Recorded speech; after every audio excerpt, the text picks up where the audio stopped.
Hi, I'm Mary Reilly, the head chef and one of the co-owners of Enzo Restaurant and Bar in Newburyport, Massachusetts. Today we're going to make a candied carrot tart. It's a little unusual for a dessert, but I think you'll really enjoy it. We start with a pastry dough that's really easy to put together. Then we fill that with a sweetened ricotta cream and then top it with candied carrots. So the first step is to get the crust made. And it's a really simple dough. Just start with flour,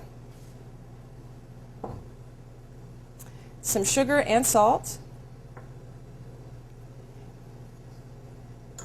and a little cornmeal. I'm using a fine grind cornmeal in this recipe, but you should feel free if you've got a coarse grind or a polenta meal at the house, that's what you've got, feel free to use that.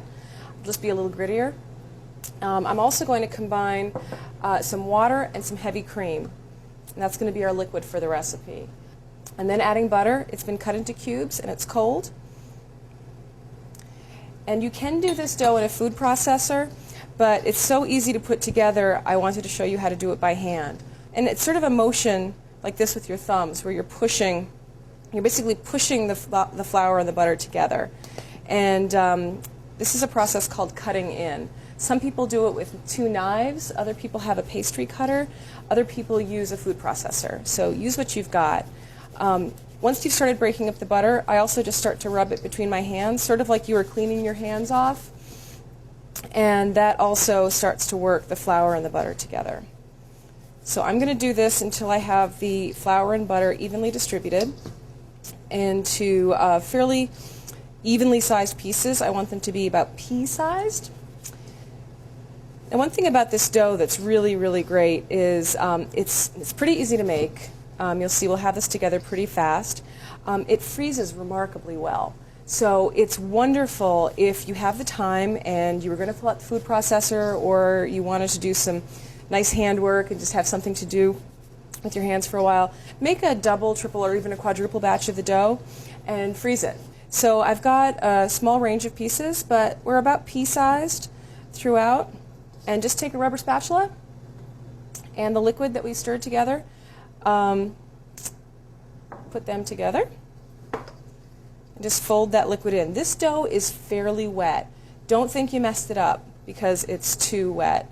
A lot of pie doughs people work with are really dry, so this might be a little alarming how much moisture you find. It's almost like cornbread batter. Now it's come together. It's evenly moist. I'm just going to take some plastic wrap and put the dough out onto that. And you'll see it's pretty damp, so do not be alarmed. And this is a dough where chilling is really, really important. There's some doughs where you can just go right from mixing to rolling. Because this one is so wet when you first start working with it, you really do need to let it chill off. So that's what I'm going to do. Wrap it nice and tight, and it's going to go into the fridge for probably about 2 hours. Overnight's fine, and again, it freezes really well. If I was going to freeze this, I'd wrap it in 2 more layers of plastic, label and date it, and then I'd be good to go. So the next step in the candied carrot tarts is to candy the carrots. I'm using what are called rainbow carrots. It's basically just a variety of carrot colors that are sold together in a big old bunch. I've peeled them and cut them into thin rounds. So I want them to be fairly thin, but not so skinny that they're going to evaporate away to nothing when we've candied them. So this is about 1/8 of an inch thick. So what I'm going to do is, just in my saucepan here, I'm putting in equal amounts of water and sugar. So that's 2 cups of water and 2 cups of sugar. And once those have dissolved together, I'm going to bring that to a boil, and then I'm going to add my carrots. They'll simmer for about 6 to 7 minutes. I want them to be tender but not mushy. So my carrots have been cooking for about 6 minutes. They're done just the way I'd like them, just a little tender. And so what I'm going to do now is strain them. One nice bonus of candying the carrots is the syrup that you've got left over. It's actually really nice and sweet and tastes a little like carrot, but if you sweeten iced tea or water, you might want to try that. So I'll take my carrots and just lay them out on a sheet tray. This is just so I can get them to room temperature quickly. Just want to spread them out, and I'll leave them to sit while I prepare the ricotta filling. So the next step is to make the ricotta filling. This is inspired by a traditional cannoli filling, and so you should feel free to follow this recipe or modify the flavors to your own tastes.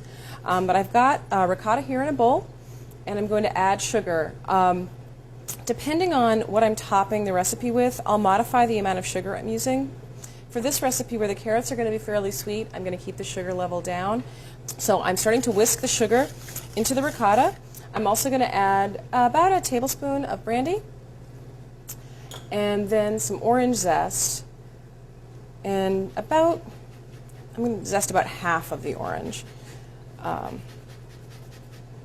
So maybe one trip around the equator.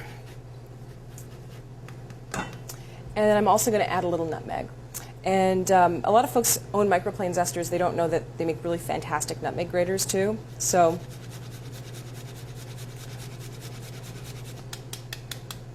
and that gives me my nutmeg. And now I'm just going to whisk it together. And I usually like to add a pinch of salt right at the end just to bring out some of those flavors. Now I'm going to put this in the refrigerator while I roll out the crust, and then we'll assemble our tarts. So my dough has been chilling for 2 hours. Again, if you had this frozen, it makes things really easy for you, but you'd want to let it defrost for at least an hour or so at room temperature. I'm going to roll it out on a floured surface. And since I'm going to want to end up with a round piece of dough, it's sort of good practice to start with a round piece of dough. So I want to form this into a circle. And this is also something you can do before you chill your dough off, but I didn't, so I'll do that now. Okay, so I've got a circle, and I'm going to start rolling out. I'm rolling out from the center to the sides, but never going over the edge, because I don't want to crimp the edge of the dough down. And I try to keep my dough moving, turning it a quarter or an eighth turn each time, so that I can get the dough to roll out evenly. If it starts to stick, just add a little flour. I'd like this dough to be about 1/8 of an inch thick, and that will vary depending on how large a tart you're going to make. I'm making one big tart right now, so my dough can be a tiny bit thicker. If you were going to make this into individual tartlets, you definitely want to make the dough nice and thin so that you can have a good ratio of filling to crust. All right, so now I've got a full round of dough here, and I'm going to transfer this to a lined baking sheet. I like to use parchment paper when I can. 2 reasons. First, things don't tend to stick, but most importantly, with any tart dough like this, you might have a little leakage. Something might rupture, and I'd rather not spend all that time cleaning my baking sheet when I could be enjoying the food I just made. So here's my tart on my baking sheet, and now here's the ricotta filling that we made earlier. Something I really love about this recipe is that all the components can be made ahead. There is no reason that you have to sit down and do all these things one after the other. You make that tart dough, have it in the fridge or the freezer, make the ricotta, hold it in your fridge for a day or 2 even, and candy the carrots ahead. They'll hold for 2 or 3 days as well. So you can actually have a really nice, easy to put together dessert just with a little advanced planning. And any extra ricotta is really great on a breakfast scone or a breakfast pastry. So I've got a fairly even layer of ricotta. Now I'm going to take my carrots, and I'm just going to relatively evenly distribute them over the top of the tart. Lay them out somewhat evenly, so I've got one nice even layer. And then the final stage of this is to fold part of that tart dough back. You'll see I've left a margin around the edges. This is about 1.5 inches to 2 inches. And I'm just going to pleat the dough up around the tart. So I do that by just pulling a piece up, and then with my fingers I'll just sort of fold that over so that I can keep pulling the sides up and cover some of the filling. You want to have, the nice thing about a tart like this is that you have some of that filling peeking out. That last fold you just want to sort of flip, so all your pleats are going in the same direction. And now your tart's ready to go in the oven. If it's been a really hot day, if you're making a summer fruit tart or doing this when your kitchen's a little warm, you might want to hold this in the fridge for about half an hour so the dough doesn't get too soft. Otherwise, you can put it right into a 375 oven. It'll take about 20 to 25 minutes to bake through. You'll know it's done when your filling is puffed and bubbling and the crust is evenly golden brown.